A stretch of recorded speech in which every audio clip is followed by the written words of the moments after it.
Kan jeg bare bede om ordet?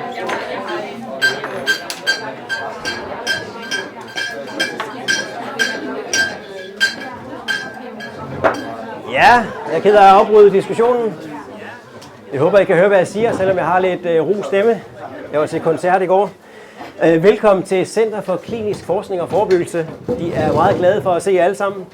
Mit navn det er Anders Bledel Gottlieb Hansen. Jeg er forsker her på stedet, og så er jeg projektleder i det, der hedder det sektorfri forebyggelseslaboratorium, som er et fælles regionalt initiativ. Og vi skal i dag fokusere på logiske modeller, programteori, forandringsteori. Det hedder en masse forskelligt. Kært barn har mange navne, som man siger. Og hvis man ligesom skal pinpointe kodet ned til en sætning, så er det nogle værktøjer til at håndtere kompleksitet.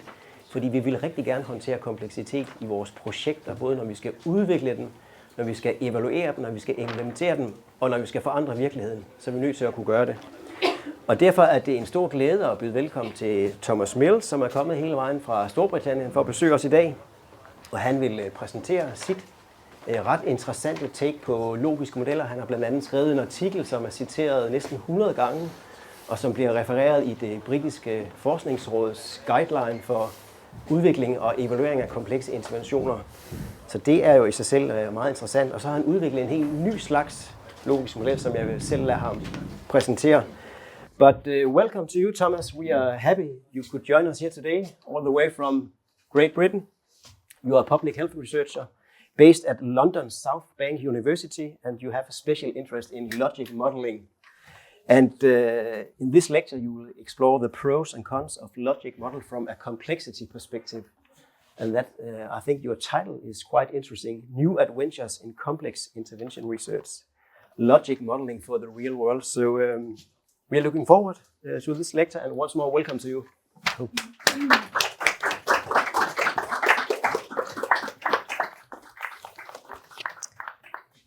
Yeah, thank you for coming and attending. It's really lovely. And thank you, Anders, for arranging it. It's really appreciated.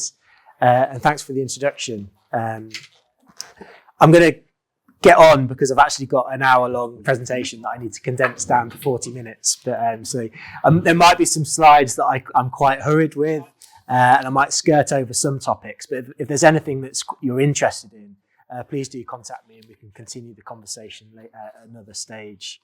But yeah, hello. I'm going to be talking about logic models from a complexity perspective. There's something that's been really key to my research really, for the past 10 years of working in mainly kind of public health, health promotion, but also health services research, looking to improve and work on various kind of health determinants. So yeah, really happy to be here today and to share some of my ideas. So to kick things off, logic models, what are they? Of course, I'm sure you're all familiar with them. They provide a simple diagrammatical framework to really capture and help us understand the intervention process. And the key is their simplicity, really. They help us understand and isolate the causal process and work out how our interventions work, proceeding through that very basic if-then logic, with the inputs in one column, activities, outputs, outcomes. Those outcomes often differentiated between short, medium, and long term, depending on whatever the research team thinks is appropriate. Logic modeling literature purports many benefits. Thinking of the intervention process in this way and having a simple diagram to do that helps theory development. It helps us to develop that program theory or that theory of change. Also useful for stakeholder engagement, can be used for a group of stakeholders to reflect on the intervention and work out, gain a kind of shared understanding of the intervention process and also their role in it. Can be, of course, be useful in evaluations to specify process indicators or outcome measures that we might want to track in our evaluations. And useful for project management and accountability in service delivery as well. That's something that you come up certainly in the kind of early logic modelling literature. I think there is a quite interesting distinction between logic models as used in research, where we try and really isolate the logic and understand interventions in that quite isolated way, and the kind of literature around logic models in service delivery, where often it's quite the orientation is really to kind of be really specific with the activities, and that's essentially so that they can kind of monitor the service delivery.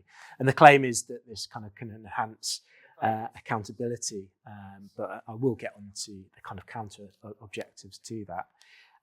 And of course, it's useful for research dissemination. So we have a nice diagram we can show to our other researchers, we can show to our funders, we can show to other types of stakeholder what it is our intervention does and what it aims to achieve. So they're the kind of purported benefits, and I've experienced many of these benefits myself over the past 10 years of using this framework. But it does have some weaknesses, and often logic models receive some criticisms. And when I really started my logic modeling research, when it became something I wasn't just using, I was kind of reflecting on it and start to research. This did the rounds on Twitter. And it's really great that the author, Lisa McNally, who's a director of public health, they use the logic model framework to criticize the logic of logic models. So you got the inputs, money and time, blind faith. You got the activities, buy lots of flip charts and sticky notes, hold lots of meetings and workshops, ignore basic principles of causation, and that's great. I really like that, because of course that is what we're doing. Causation takes place in a context, right? There's preconditions, enablers, barriers, and so on. So this is an abstraction, a simplification. We're kind of ignoring basic principles of causation. The outputs, lots of logic models, simplistic view of reality, outcomes, no money left, no improvement in outcomes, no understanding of WTF happened. I'm hoping the WTF acronym gets lost in translation. But yeah, so that just gives you a sense of the kind of strength of feeling amongst some researchers towards the logic model. There's a kind of questioning of its utility. A sense, and I'm going to be really quick here, the next two slides, but a sense that it has analytical weaknesses, particularly in the case of complex interventions that adapt on delivery, that don't just proceed in very linear ways. So analytical weaknesses to capture that dynamism, practical weaknesses. So one of the claims that I've tried to develop is around the idea that actually logic models don't actually encapsulate insights to really inform real world implementation. You're just focusing on the intervention. You're not really thinking, well, actually, how am I going to implement this in the messy real world conditions? And then the kind of combination of this leads to a kind of almost a power problem. So I've been presenting on logic models for quite some time now, and often someone at the end of the presentation, it's happened a number of times, they come and they chat to me afterwards and they say, "You're so right," and they proceed to tell me a logic model horror story.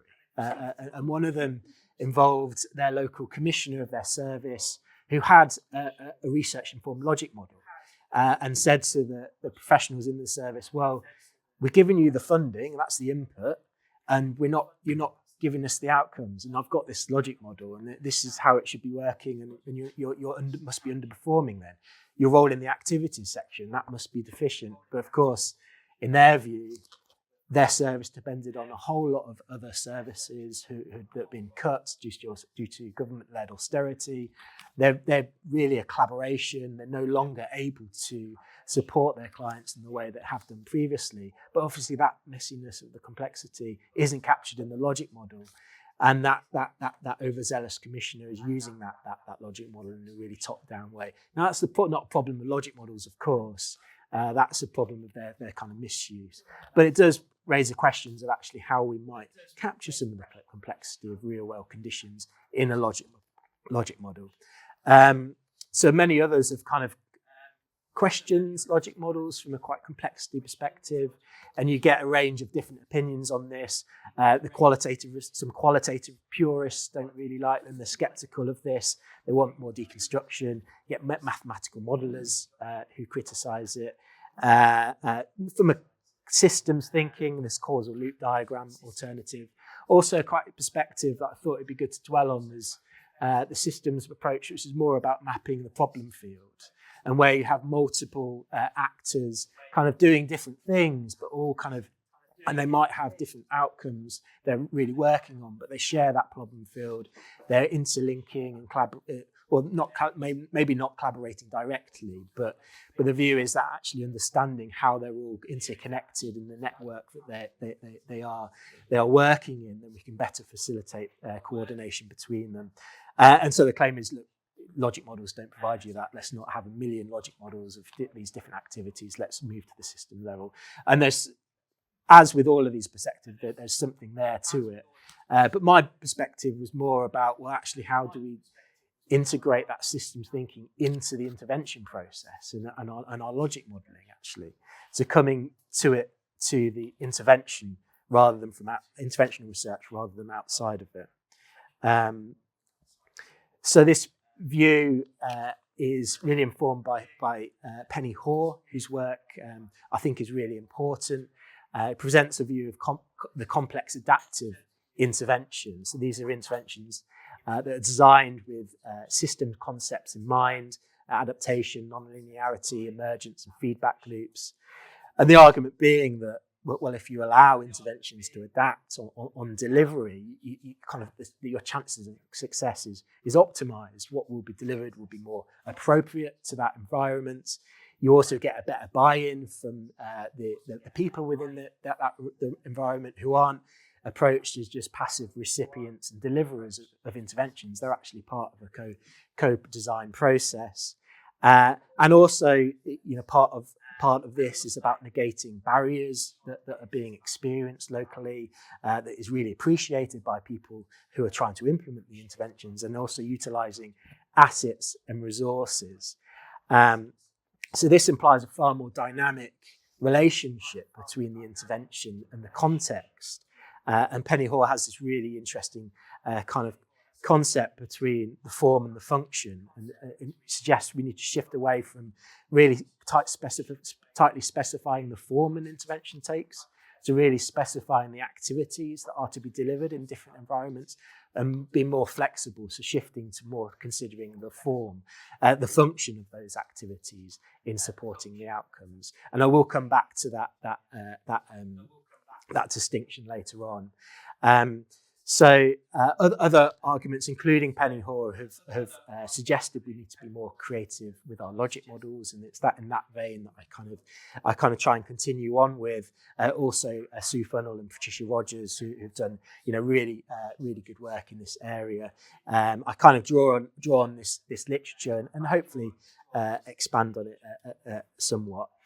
So the approach that I've kind of been developing, sometimes I call it real world logic modelling, sometimes I call it complex intervention modelling. It's still kind of up in the air a little bit, but it's really to try and kind of theorise the messiness of complex interventions.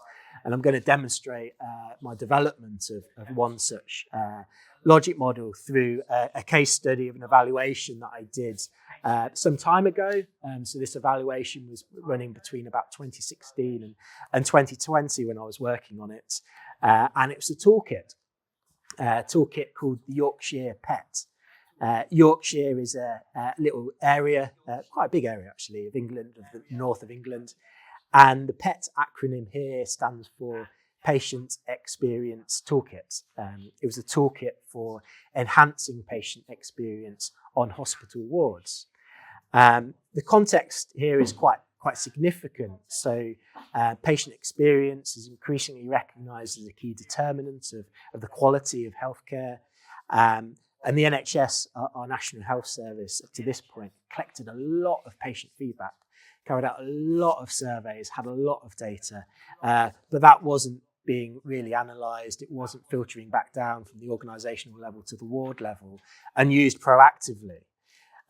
So that's the context. Also really important is there's during this time major staff and service pressures that constituted real significant barriers to improvement work at ward level. So the kind of conceptual basis of the toolkit was notions of co-production, patient and public involvement and engagement, so PPIE. These were central to it. Notions of quality improvement, which kind of differentiates itself from an old kind of top-down service service management improvement that focuses on kind of key performance indicators. This is a really kind of co-production angle. It's working with staff and patients to co-produce locally appropriate solutions. And the mechanism for achieving that here was action research. So 2 members of the research team formed part of the action research community, and they and part of their role was really providing extensive facilitation, both at the ward level and across the organisation. And my role was quite detached from that. I'm evaluating this. I'm trying to develop a program theory. I'm using a logic model to do that, to understand the intervention process. And the toolkit itself is being tested and refined across 6 hospital wards in 3 different hospital trusts. So there's a lot of variation there to really think through, well, how is this working there's a mismatch between what I've got down here, but that's right. We are on slide, we're about 2 after that, I think. Slide 4, 5 or 6. Perfect, cool. So there's a lot of variation there to really think, well, how is this intervention process working? We've got 6 hospital wards in 3 hospital trusts. That's the toolkit there. And that's the toolkit, this 12 period of intense action research fed into that. That's the end. And it's a really useful document full of really helpful tips on how to improve patient experience at ward level. And that's a lovely picture of one of the ward teams consisting of 2 action researchers who are taking on that facilitator role, members of staff, but also the PPIE reps who come to be kind of integrated into the ward. They are representative of the patient population, and their role is really to provide a link between the ward team and the patients. Okay, so I'm going to present to you 4 logic model types of this Yorkshire PET. So bear with me. So this is the first logic model, and this kind of roughly looks like what we had initially. Your inputs, you've got Yorkshire PET. You've also got the people. So healthcare professionals, that facilitation team, they're bringing a lot of time and expertise, but also the PPIE rep there is bringing insights, but also independence from the team, and providing a really quite oversight role in making sure that what is being implemented as part of this intervention is appropriate and is supported by patients. So you've got activities there, collaboration, gathering feedback. So one of the initial stages was to have a look at that patient feedback that the organisation has been collected, see its relevance to the particular wards involved, and if there are gaps, actually kind of collect more qualitative data on the wards, have the PPIE reps go and talk to patients, thereby gathering feedback on patient experience to understand what the experience is and what areas improvement might be looked at. A process of sense making, then when the ward teams actually look at that feedback, work out how to work and improve patient experience, and a team prioritization exercise, again with the PPIE rep having a really important role there. And then changes are made. Changes are made to improve patient experience, and these are reviewed through the facilitator team. Their kind of quality improvement expertise that they're bringing kind of evaluation expertise as well to ensure that these changes are implemented, but they're kind of evaluated in locally appropriate ways. So that's the kind of activities, and all of the wards kind of attempted changes, as I'll get into talking about them further. Some of the wards weren't able to improve those. Improve the process, but those wards that did, the 4 that did, had some really interesting changes. The one rehab ward, for example, they identified that loneliness was a weakness of that ward, and what they did was then devise a communal lunch and supported patients to come out of the beds and have a kind of communal lunch in one of their rooms. And that was just a kind of interesting initiative that we were able to show locally that improves loneliness on that ward. Another A&E department that was involved in it, the staff actually had this real idea good idea about 2 steps plus time. So their patients are facing many hours of waiting, but the staff, what they wanted to do was keep them informed about their wait, keep them informed about the next 2 significant points of contact they're expected to have with staff, and also give them a sense of the time that it would take for those steps to happen. So that was another type of change that was delivered as part of this process. But if we think about the logic model, so we've got the activities there, and that the if-then logic, these activities will lead to these outputs. We've got the PPIE rep being embedded on the wards, making that patient contact.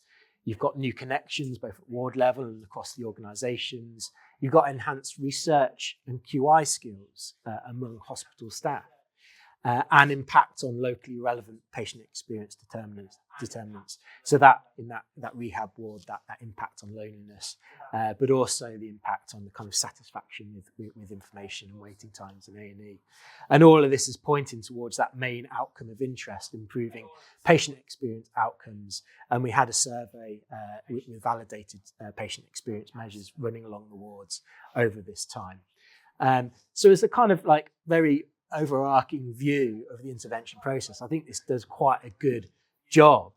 The problem with it is that not all wards, perhaps unsurprisingly, went along this journey.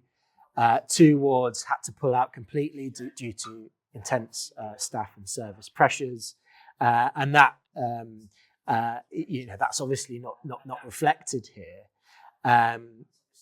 But even those wards that did go through this process went on a very non-linear journey that's not really captured here. And I'll get into that in more detail shortly. But it really posed the challenge. At the halfway point, I actually had 6 different logic models for each individual ward. And kind of really puzzled by this. It's a single intervention, but I've got 6 logic models. Surely this can't be right. This is getting ridiculous. So that started thinking through, well, how do we if we're using a single model for this intervention, how do we start factoring in context? How do we start giving a view of it that isn't just a single isolated process that doesn't factor in the kind of variation that we were seeing? And this was the kind of first attempt really to start factoring in context, and it's in the form of a moderators column, quite a basic moderators column, and you have different factors. What we mean by moderator, it's kind of moderating the influence of the moderating the implementation process and the achievement of the outcomes, and all of these were identified through the qualitative research as really quite significant factors. It's just basically rephrasing a barrier and enabler in terms of something that goes up and down as a moderator. So staff resources, for example, on some wards, this was there was staff in abundance, and that was an enabling factor. On other wards, of course, the staff there was just too few staff to even start delivering basic care, let alone think about, well, actually how they might improve patient experience around that. So that was a key moderator. And I differentiated between the moderators as really where they're kind of located or exerting influence from. So we've got the outer context, which is really the organisational level. So staff resources being set there. Trust data systems as well. Some hospitals had really, really advanced data systems that enabled patient feedback to be accessed at the ward level. Others, they were just non-existent. Organisational support. And as well as the inner context of the ward as well, ward leadership. Some ward managers were really hostile, right? Ward culture, staff morale and engagement. On some wards, staff were really engaged and they really wanted to work with us. In other wards, that was a factor that wasn't there. So here's really a first attempt, and this is established in logic modelling, a way of bringing in context. But the problem is, while it does produce kind of more context-sensitive program theory, you start introducing caveats. Yes, there is this intervention process, but there's got to be a conducive context for it. And it gives you an indication of kind of what a conducive context looks like. So yeah, it's an advance on the one before, but then you're also still presenting quite a linear view of the intervention. It's an intervention that you introduce into a context, and then that context kind of exerts its influence and shapes the outputs and the outcomes that you kind of achieve. But there was something far more interesting going on with this intervention. There was far more dynamic than even this really presents. And actually, it was really the role of the facilitators that introduced this kind of dynamic relationship between the intervention and the context. So the facilitators, when they came and experienced these moderators, they weren't just experienced or encountered passively, but really actively. So if organisational support was high in one context, they really actively utilised that. They got that support. They drew upon certain resources within the hospital to support the ward level improvement work. It was really actively utilised. But if the organisational support wasn't there and they needed it, they didn't just pack their bags and say, well, we've encountered a barrier, we can't proceed. They really actively found out that key person among corporate staff who was interested and who could support them in whatever they needed to do. And so there's a really quite active relationship between these contextual moderators. And that was also true of the more localized moderators. So staff engagement is a really interesting one. So on one ward, staff engagement was really low with the intervention. The ward was a rehab ward, and it was a kind of unique ward that was always just going through quite a turbulent time. It was always planned for closure, and then 6 months later it was a decision, well, we'll have to keep it open another 6 months. The local trust was trying to move all their rehab out into the community, and so that created a lot of kind of uncertainty. No one really wanted, it was a really unloved environment. There's nothing on the wards. The staff didn't want to be there.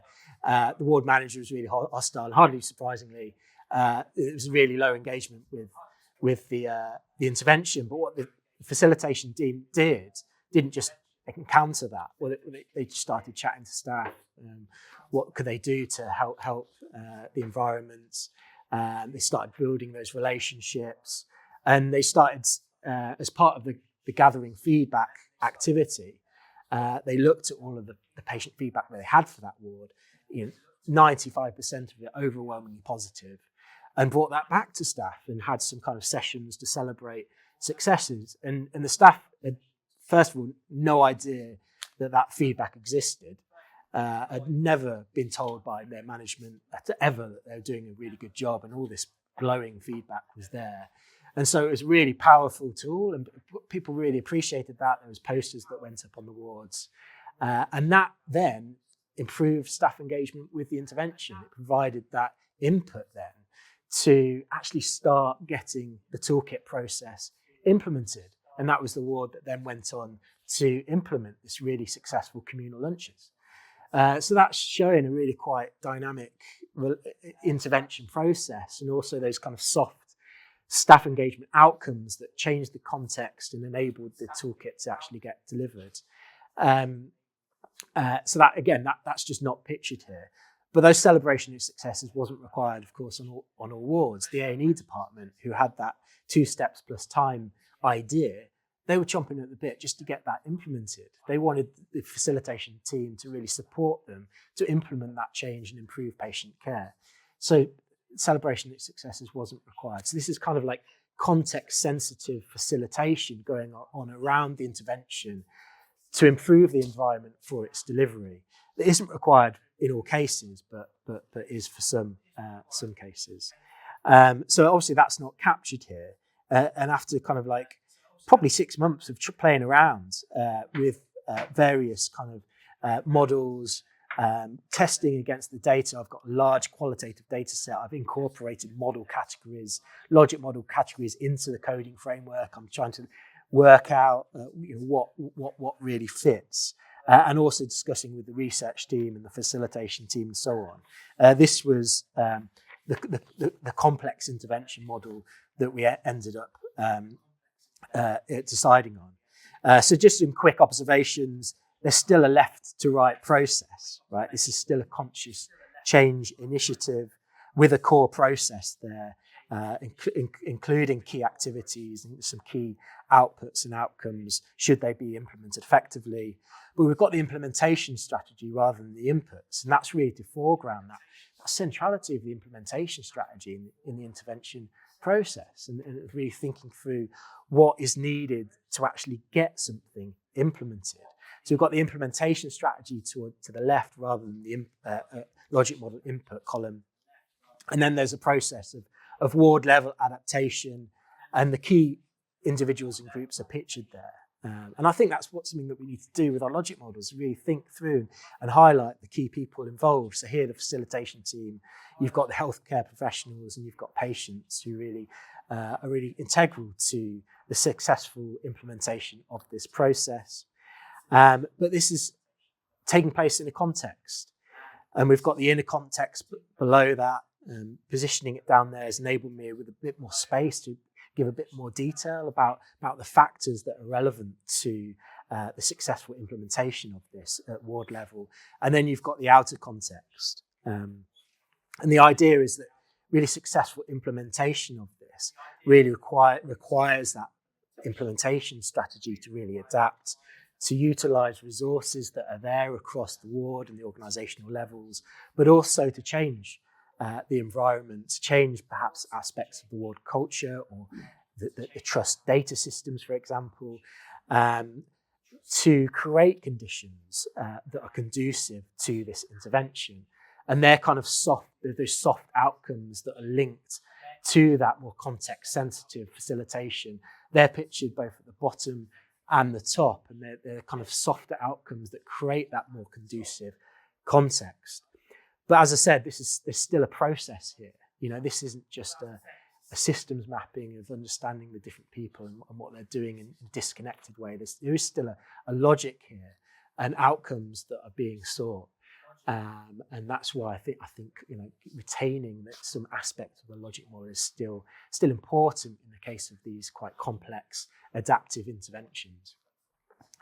So I usually leave it there and get onto the conclusion slides. But the last few weeks preparing this, I did go back to it and think, if I'm trying to model a complex adaptive intervention, is this really it?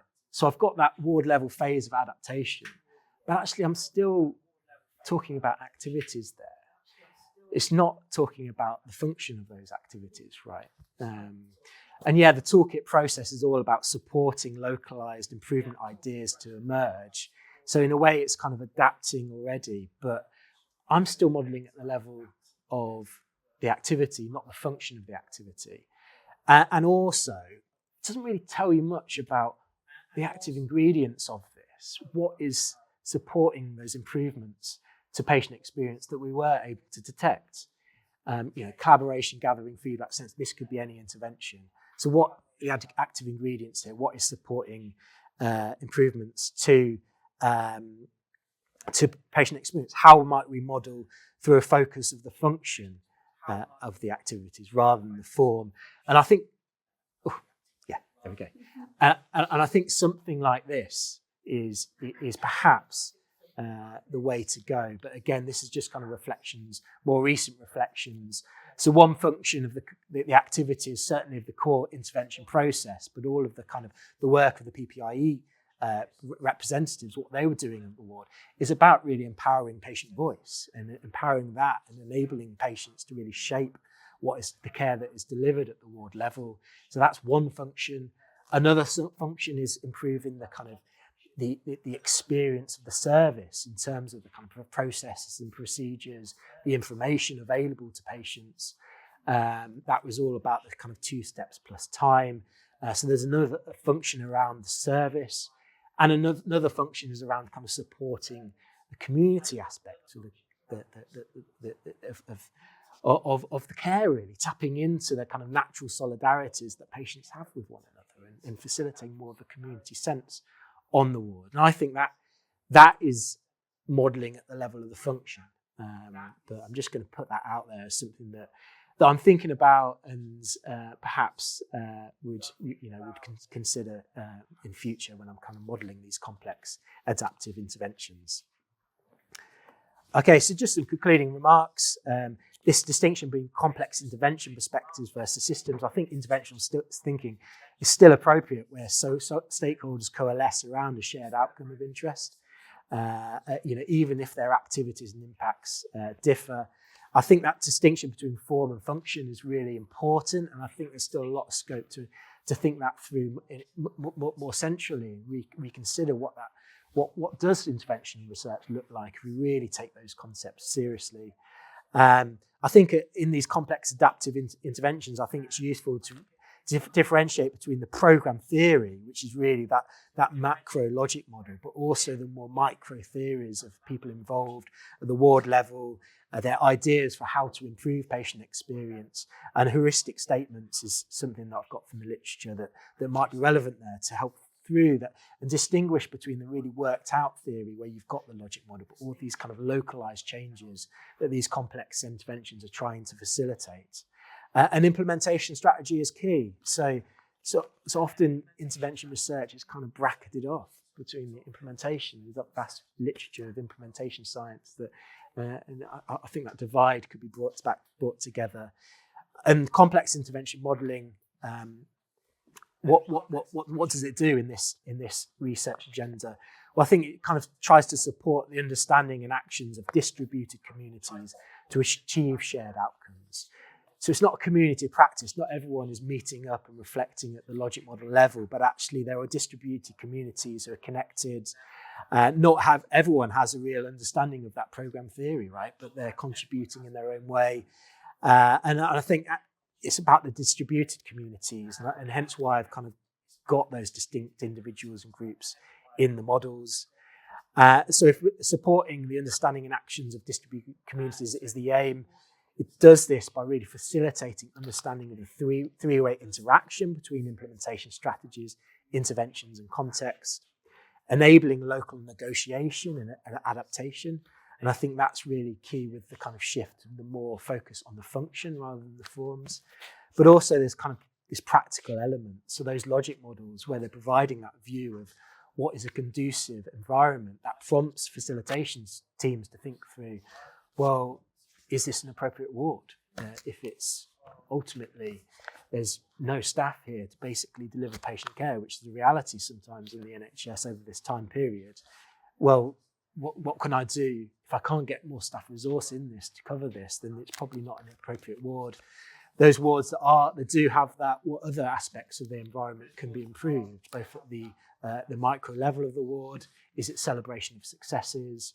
Or is it at the organisational level? Is it about making tweaks to the data systems that are available around there? So really kind of thinking through how facilitation teams might proactively really work on the context around interventions in order for all of our great ideas to be implemented correctly. Thank you very much. All right.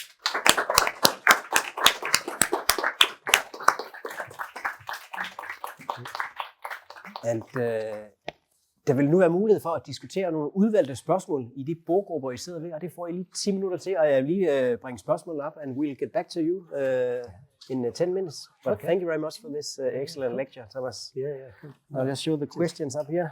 Yeah. Cool. Ja, tak.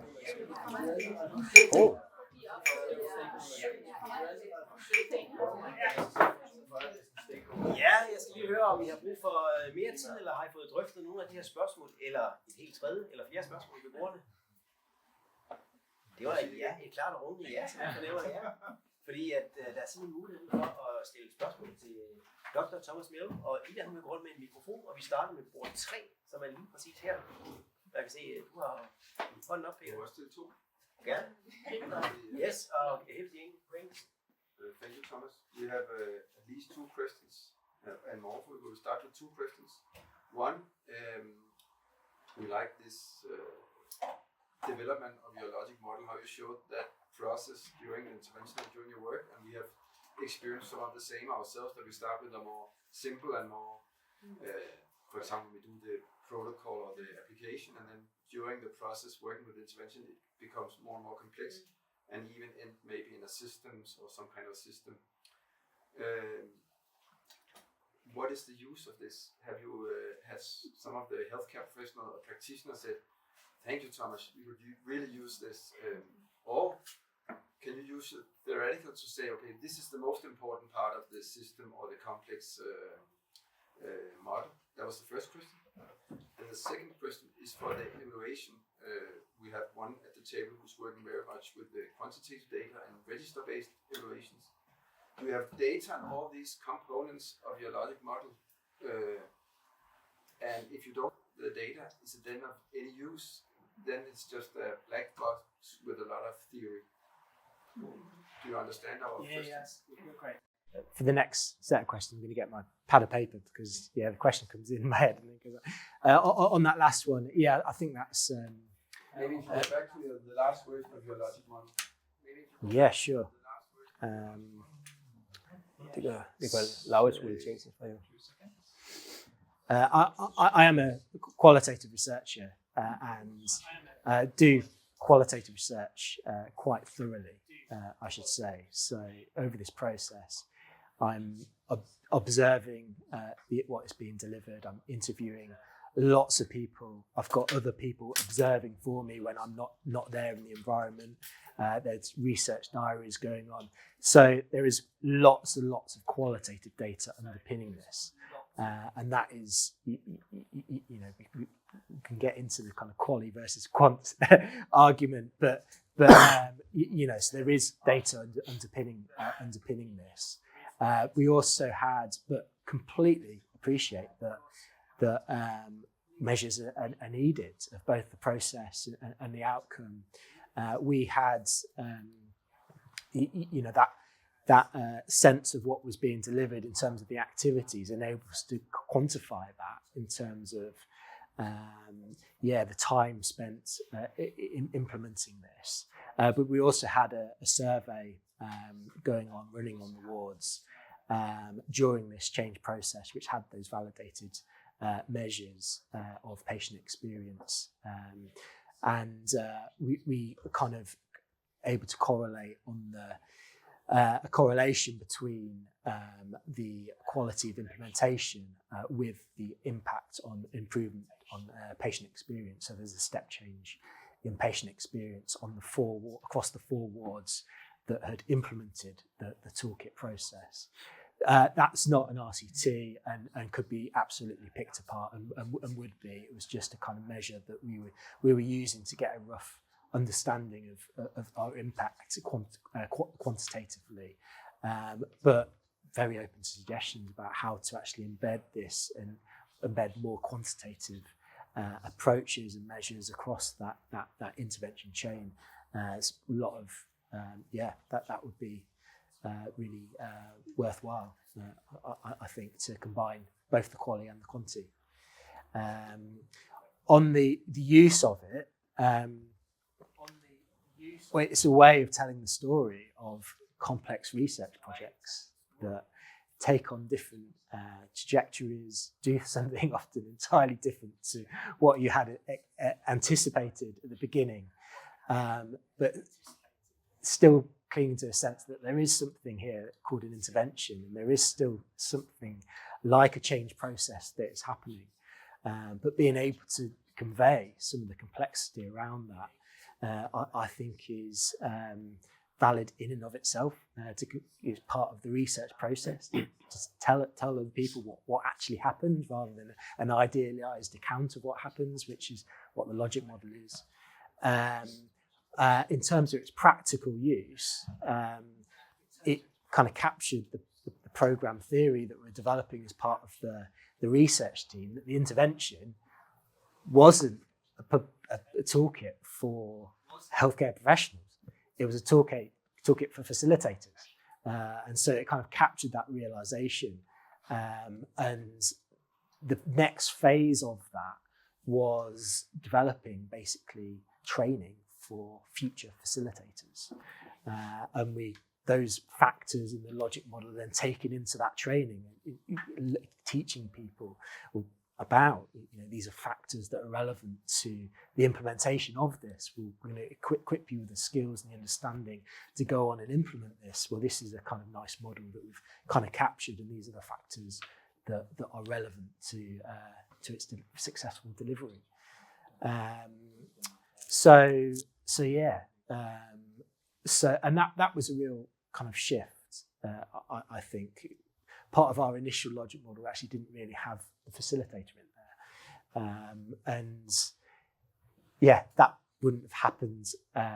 That would have happened anyway without the logic model. The logic model didn't, this creative logic model approach, but it enabled us to really make sense of that and foreground it when we're conveying the intervention theory to others. Ja, thank you very much, Thomas. Er der andre brugere, der har spørgsmål? Det er jeg helt sikker på, der er. Ellers har i hvert fald vi en kommentar ved det her bord. Er det ikke rigtigt med det? Skal lige have en mikrofon over der? Yeah. Thank you, Thomas.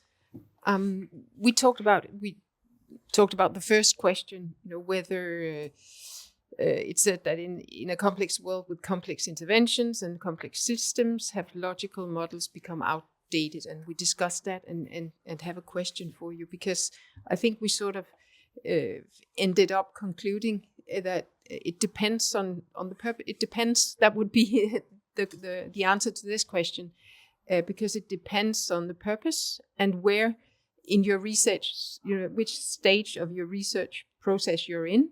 Because if you're at the start and you have to communicate and make transparent your ideas about how this project is going to look, and you're going to present it to funders and that, it may still have a role, this rather simple logic model. Whereas what you've done is you've clearly used it dynamically in the process and in the evaluation and so on also. So would you comment on that?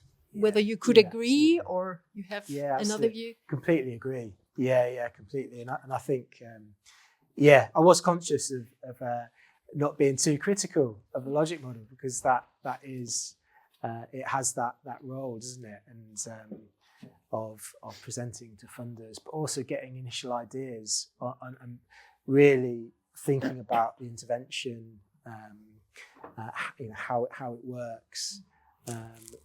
Identifying the kind of activities, also the mechanisms, if you're bringing in realist approaches and embedding in established literature and so on, and really quite theorizing apart from all that messiness is really absolutely key and important. And 100% couldn't agree with it more. But then I think that's going from that next stage into the real world, testing under real world conditions, thinking about the implementation strategy, which, because of my logic model connection, I often get people requesting I review papers that have used a logic model. And so many times you get these kind of really interesting ideas, and then they find actually we're unable to implement it. And the conclusion is, well, next time we have to think about the implementation strategy. I don't know how, it seems to be a template in that process that you described of like, well, we've got this nice logic model, and then they not really thinking through, well, actually, how is this going to be implemented in the real world? That needs to change. And also, the people that are doing that already, often they don't have a framework to actually capture their learning as they go as well. So many research teams do think about how to implement, but they don't have a little framework to capture their learning and to really consider how the intervention in those really early stages of feasibility testing, how it's working under real conditions, and that. So this is kind of contributing to that. It's just, as you say, it's a couple of steps into the life cycle of the intervention and research. Thank you again, Thomas. Jeg kan godt tænke mig at høre et af de andre brugere, om der er nogen af jer, bare hvis I vil fortælle, hvad I har drøftet, og om I har nogle spørgsmål eller noget. Ja, ord 5 må det være. I was just curious if this model here, do you think this can be generalized into other context or some aspects of the model, or do you think this is like so specific so it is only usable for your context? Can you maybe elaborate a little bit about that? Yeah, absolutely. You're going to enable me to do some shameless self-promotion. There's the Logic and Logic Model paper that kind of presents something like this, and we say it could work for other complex adaptive interventions, but really highlighting the importance of researchers being really creative and maybe taking it, adapting it, exploring what works. And so I think logic modeling for me, it's not a process of just filling in a template. It's actually testing that template as well. So the form and the contents of the model is adapted to different environments. But I think there are some general points. Taking that really basic logic model structure, I always think the inputs column doesn't do anything. I don't know, just get rid of that, because there's an implementation strategy is really it's more kind of active. It's really the work, and I do see this as really getting the work, also the people. There are some general kind of principles here. Have that implementation strategy rather than a passive input section. I think I disagree on that. Or at least if you work with from a quantitative perspective, or working with cost effectiveness, then if you go into the input. Sorry, online people. I just said that I probably disagree with Thomas on this. Because at least if you work with the cost effectiveness or cost of the intervention, I think the input column or input category is pretty good to find out of the cost of the intervention. And also, if you want to transfer it to another context, to get an overview of what is needed here. And I know it's very simple, so maybe you should have inputs and implementation strategy. Yeah, I don't know. Yeah. But I really like I think you're doing theory development here, and that's highly needed in logic models and interventions, because a lot of interventions are just black box, and if you take your first version, it will be very difficult to scale that to another place or learn from that when it just says collaboration, gathering feedback, sense making. It would be very difficult for me to do that while this theory development is much easier for me to learn what really happened and how can I do what Thomas did or what they did here in Denmark, for example. And if you also share your materials for the facilitators and the healthcare professionals, it will be even easier, I think. Yeah, absolutely. I think ideally I would have brought some of the toolkits to show you, but don't have them because I think it's something about the intervention materials and this that can really give you a better understanding, I think, of what was involved. Thank you. Yeah. No question from Rikke. Yeah. Thank you for a really interesting talk. We also discussed dark logic models and unanticipated outcomes and how that fits into your model. And I'm sorry because my site isn't that good, so I cannot see all the text inside the bubble. So maybe there is something about unanticipated outcomes. I was just wondering if you could elaborate on where you see that in the model. Yeah, really interesting. Because I think there are some similarities with there isn't with the dark logic modeling, and I've never actually done that. I'm more interested in using this in interpreting the outcomes as predicted in early on in the intervention process, and the factors there, the contextual factors, help me interpret the outcomes that are achieved and the different kind of trajectories that wards go on. I haven't captured potential dark logic there or unanticipated outcomes in the sense of being negative. It's more the kind of barriers that they're experienced and encountered.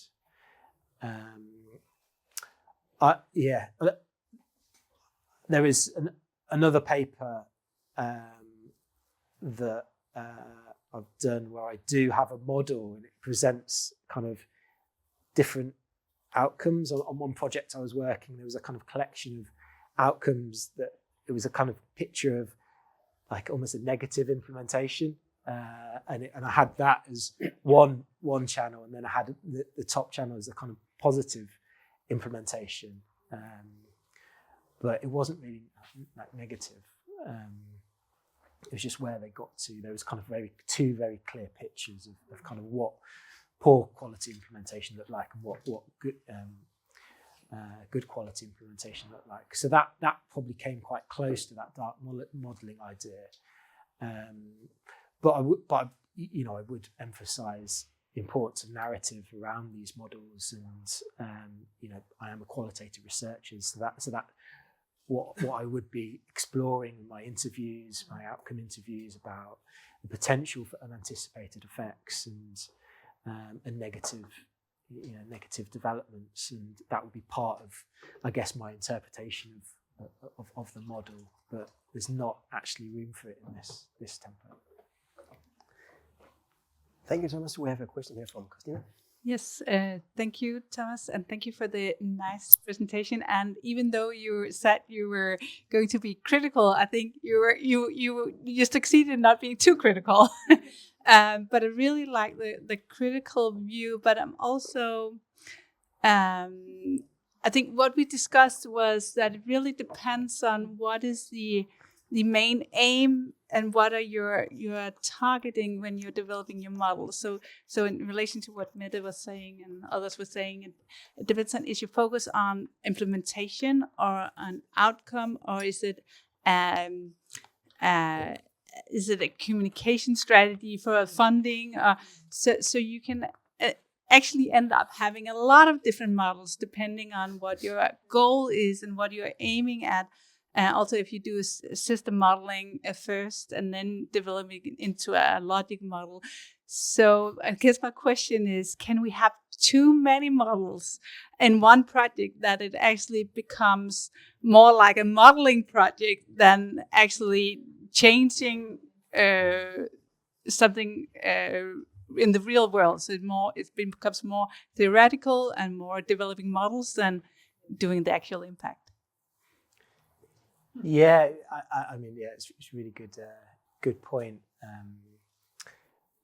But we do need to, I think what is unique about an intervention like this is that the initial intervention theory is specifically trying to, be adaptive, to utilize those resources in a context that's core to the intervention.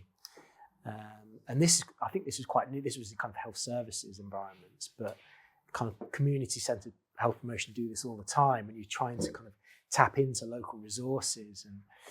And so in that sense, this is the kind of intervention type that does lend to this approach, because really understanding the context is, you need to do that to be able to understand the intervention. Actually, if you're just trying to abstract the intervention from the context, you actually end up not really giving an account of what you're really trying to do, which is really specifically trying to work positively with the context and support people to make changes. So I think this is an intervention type that perhaps the kind of basic logic model approach really isn't appropriate for.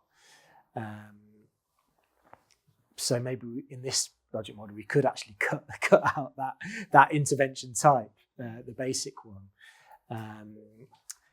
But yeah, are we doing too much modelling? We do need to find out, what's working, how it's working, all these types of questions. If we don't have this, I don't think you can really effectively scale up our ideas. So modelling does have to have a purpose and an end goal. Hopefully this approach can kind of support us kind of upscaling our ideas. But just a follow-up question. Yeah. So if we, like in the case, if we have a 7 or 10 different communities, each having their own kind of model, which one should we then present a common model, or 10 different models, and can we end up in a situation where it sort of starts getting confusing which one is the right model? Yeah, but I mean, do you need a model at that level? So we didn't need a model at the ward level, right? It's the facilitation team who are the key agents in the kind of program theory, and they're coming away from that ward. And in your case, you'd have that either members of the research team who are supporting those communities to implement something. Those communities themselves, the nursing staff here, or the physios who got everyone out. There was communal lunch. There was also a communal exercise type thing. These people don't care about the logic model, right? And they wouldn't care about if you made a logic model for their individual improvement initiative. They're just being supported to develop that idea. They've got those PPIE reps there who are discussing it to make sure it's appropriate as well for the patient group, and the facilitation team are helping them, supporting them develop and implement that quite micro level idea. I don't think a model is required at that level. And I think that distinction is important to make. And you know, who is the model for? Who is Coke feeding into it, and who is being guided by it? I don't think it's at that level. I think it is more about the implementation team who are trying to get it implemented, and the research team who are trying to understand it. And that, yeah, because there's this thing about logic model being really helpful to get everyone in the same room and reflecting on the logic model to identify and get consensus. But actually, in the case of these complex intervention activities, I don't think that actually it works. And there is some of my in the weaknesses section, I identified the practical weaknesses. Some of the papers in there are talking about that actually it was just, it had everyone around, no one could agree, and it was a complete waste of time. And maybe that is a sense, well, this is a reflection of the fact that they are trying to do too much modelling.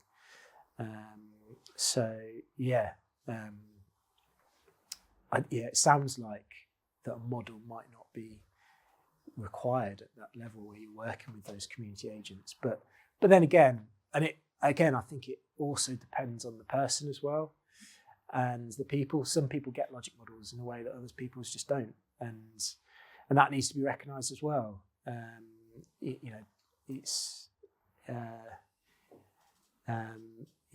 People can really contribute to the intervention without that logic model in their heads.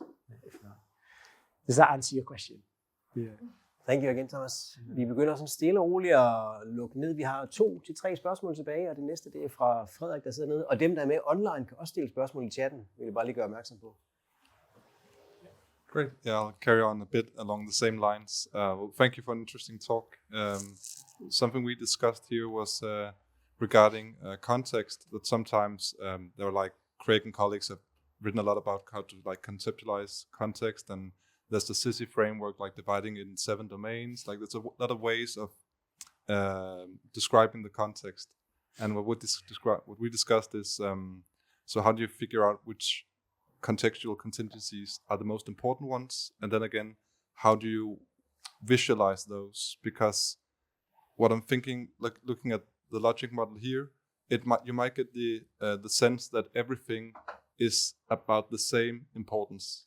You see, and what we discussed, what we found in our projects is that some things are more important than others, both concerning implementation, intervention, and the context.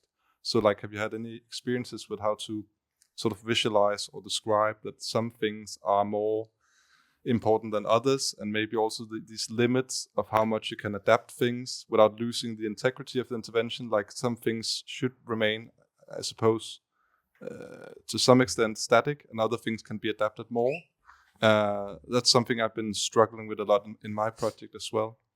And then I had another question. I had a lot of questions. And then maybe the final one is along the same lines, is the need for having various versions of the logic model is something I found to be important, working with stakeholders like policymakers, practitioners, patients. Like if you have a patient panel or something, they have different interests and don't understand the same models, but then I have all these various models and I have to update them all because it's progressing. So it is to some extent difficult to have a lot of models, but I also find it important. So, but it seems like you're working like with just one model. Is that correctly understood? Like you have like one main model you're using for like funding practitioners, like when you do co-creation stuff work. Like, is that correctly understood? Like you try to like aspire to having only one model? No, we would start with a basic logic model as well, and there would be different kind of types of logic model for different audiences. As you say, absolutely. Yeah. And part of that would often be presenting context differently as well. So here, in relation to your first question, I think it was really ward level initiatives, and then you've got the organizational factors, and it helped us think through about this distinction between inner and outer. So this is the kind of inner ward. This is really where the activities are taking place, but then there's the outer context of the organizational level. And I could have explored this a little bit more, but I did talk about those two wards that had to pull out because there was no staff on the wards, and the facilitation team are kind of working around the organizational level at 3 wards to try and free up staff resource to come in and support the intervention on those wards, but there was an absolute barrier there. There was just simply not enough staff at the hospital. So of course that's not at the hospital level. We're basically talking about national government priorities and funding decisions towards the healthcare system, and so that's not really here in an outer context. My next project, I had one of these logic models, and I used micro, meso, and macro, because we actually had a bigger range of hospitals on that project. It was a big trial. And I'm kind of nested in the trial, and I've got micro, meso, and macro, and I use that macro to get a bit political and say we need more funding for the health service, and that was fed back to the policy audience. For the local facilitation teams, I just basically take that macro level out, because they're at their level, they're just interested in the micro and the meso. So they're kind of two quite neutral frameworks, contextual frameworks of like thinking through the leveling of a context that I found useful to use. But there's lots of others. You mentioned 7, and I'm sure that it could be explored and incorporated in useful ways. But yeah, I've found that kind of inner and outer, and then micro, meso, and macro really quite helpful. That macro one to get all political, which I like to do as well. But I've also got, I do have a suite of models. Yeah, I've got the basic ones, and I've got different ones for different environments and different audiences. Yeah, I think maybe I am doing too much modeling. Yeah.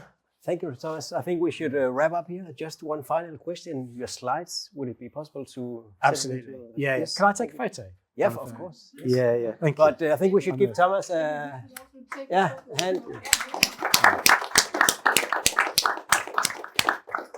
And